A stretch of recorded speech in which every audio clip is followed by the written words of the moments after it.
thirst for freedom by drinking from the cup of bitterness and hatred. These words were spoken by Martin Luther King Jr. on August 28, 1965, at the Lincoln Memorial. His speech was entitled, "I Have a Dream."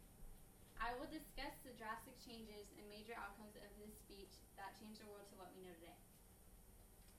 First, I'm going to talk about the circumstances that led to Martin Luther King Jr.'s speech, and second, the impact it had on the world. The U.S. was going through rough times during the mid-50s to the 60s. African Americans still had barely any rights to their names. A separate but equal doctrine limited their access to public areas, including schools, water fountains, movie theaters. They were all segregated. Many protested to get equal rights. Rosa Parks was one of them. She, in the Montgomery bus boycott, boycotted the bus systems to not have to give up their seats to a white person. These times called for someone to talk sense into the nation and change the world we know today. A History Channel article stated that African Americans in southern states still inhabited a starkly unequal world of disenfranchisement, segregation, and various forms of oppression, including race-inspired violence. This speech was necessary because of the difficult times the nation was enduring. Discrimination was legal and not considered wrong. The color of your skin was an indication of the amount of rights someone had. I have just talked to you about the circumstances that led to Martin Luther King's speech.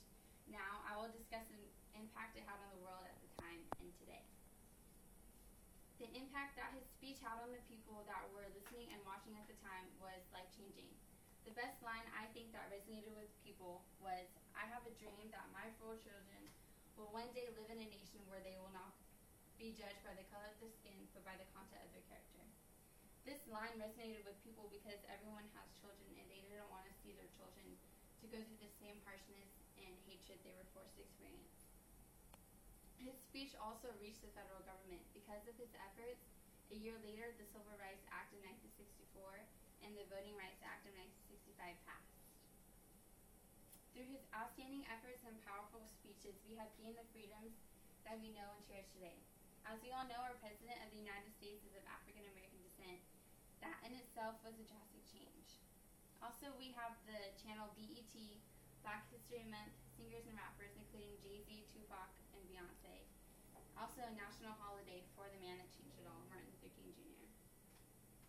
As stated in a brief article on Encyclopedia Britannica Online, Martin Luther King Jr. was the most influential of African American civil rights leaders during the 1960s.